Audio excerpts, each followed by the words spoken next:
Itoophiyaa pirezidaantii garee baankii addunyaa Deevid Maalpaas waliinis mari'ataniiru. Ministirii dhimma alaa Blinken wal dhibdee Rwaandaa fi Riippaabilikii Dimokiraatawaa Koongoo gidduu jiru akkasumas dhaabbati waraana dhuunfaa kan Raashaa Waagner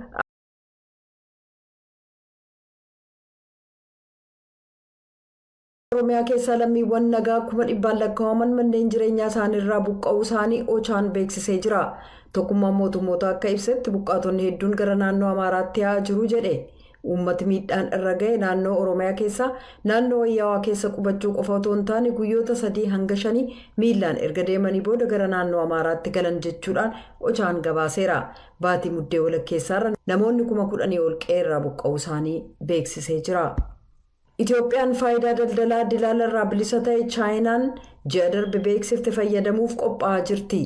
Dubbiimaan ministirii daldalaaf walitti makama naannoo obbo Qumnagar Uunatu raadiyoo sagalee Ameerikaaf akka himanitti amma meeshaalee alatti ergamu dilaalarraa bilisa ta'e Chaayinaan argachuuf ulaagaa guutan adda baasuuf adeemsarra jirraa jedhan. Carraan dilaalarraa bilisa ta'uu kun sadaasa 9 abbaan taayitaa taarifa gumrukaa Chaayinaatiin kan ifa ta'e yoo ta'u meeshaalee qonnaa keemikaalaaf oomishaalee keemikaalaa dabalatee meeshaalee gosa gara 8,800 kan haammatudha. Akka beeksisa kanaatti muddee tokkorraa eegalee Chaayinaan meeshaalee dilaala itti kaffalamu keessaa dhibbarraa harka 98 kan Itoophiyaa dabalatee biyyoota guddina xiqqaa qaban 10 irraa dilaala ni kaafti.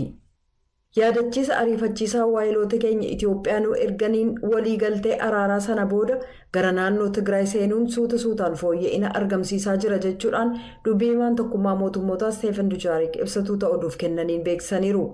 Nyaataaf dhiyeessiin kanneen biroon karaa daangaa Affaariif Amaaraa golee afuriin gara Tigraayin seenaa jira jedhan. Sadaasa 15 hanga muddee 8 yeroo jiru keessatti mootummaan Itoophiyaaf michoonni keenya konkolaataa 1,600 midhaan meetirik toonii 63,800 ol dhiyeessii eegumsa fayyaa qubsuma barnootaaf dhiyeessii bishaanii meeshaa qulqullina ittiin eeggatan meetirik toonii 4,000 dhiyeessaniiru jedhan.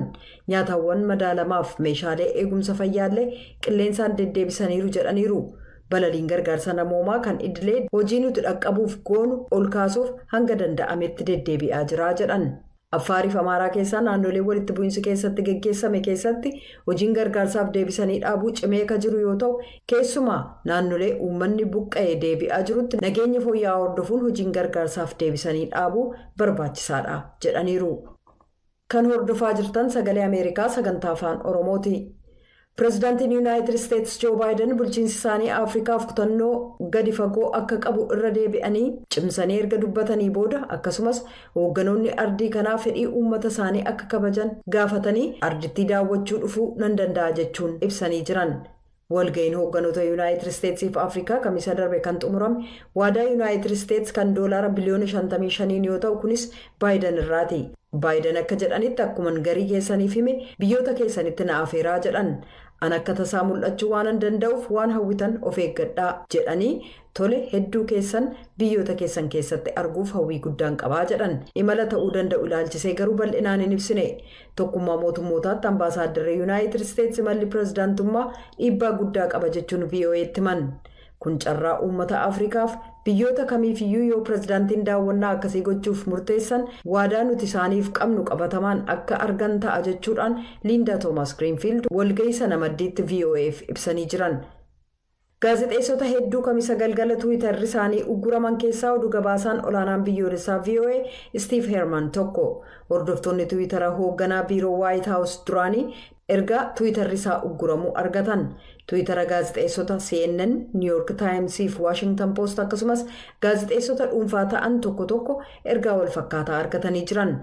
Tiwiitarri isaanii maaliif akka uggurame battala hin beekamne VOA'n miidiyaalee maqaan isaa tarreeffameef Tiwiitarri isaanii ugguraman ilaalchisee ergaan iimeelii kaampanichaaf erge ituun dhaqqabin deebi'e.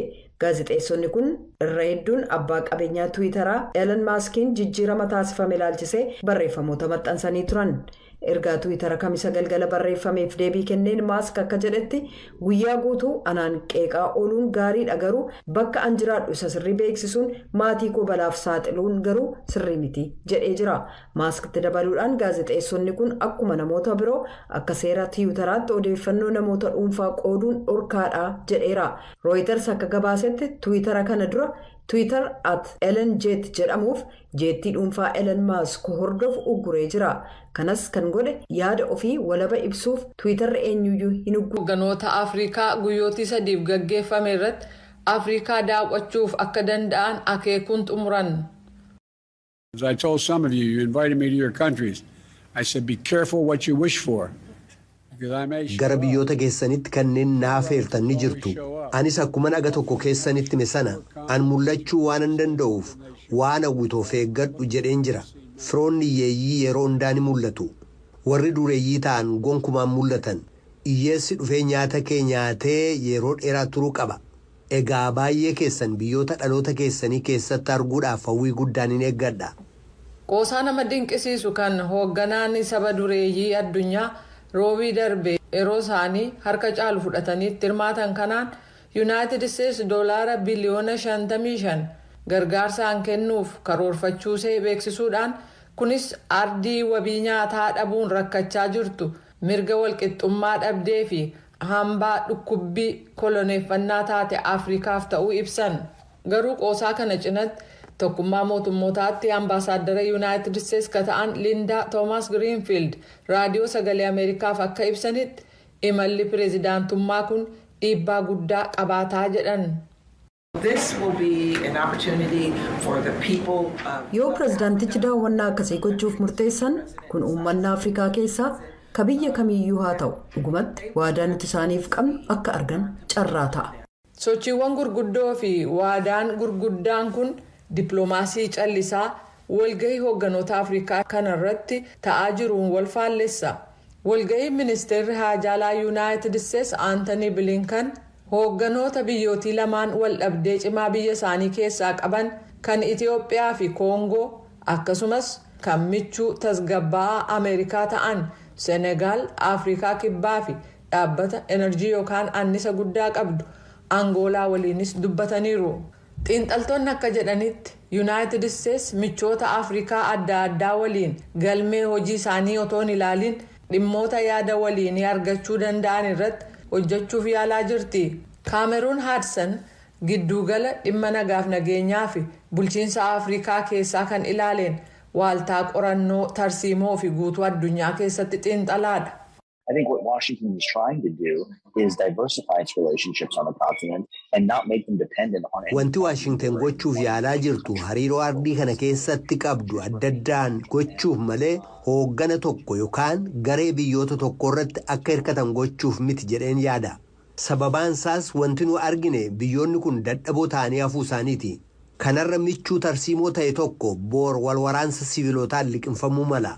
President Biden hoogganoota Koongoo, Gaaboon, Laayiberiyaa, Maadagaskar, Naayijeriyaa fi Seraaliyoon waliin roobii darbe walgahii dhuunfaa irratti afeeruun filannoo isaan gaggeessuuf jiran irratti mari'ataniiru. White House filannoon addunyaa irratti deemokiraasii argamsiisuuf waan murteessaadha jedhee amana. Garee biyyoota G20 jedhamanii fi gola nagaa eegumsaa kan tokkummaa mootummootaa keessatti bakka bu'ummaan Afrikaa akka dabalamuu qabuu fi kan deeggaran ta'uu Biden mirkaneessanii jiru. As leaders, our people inspire us. They awaken in us the possibilities that are within our grasp, and there's so many. Akka hooggansaatti uummanni keenya nu kakaasa. Carraawwan harka keenya keessa jiran irratti nu dammaqsan. Yoo waliin hojjenne carraawwan baay'eetu jira. Dhugaa cimaa nuti dhaga'uu qabnu nutti himu. Yeroo tokko tokko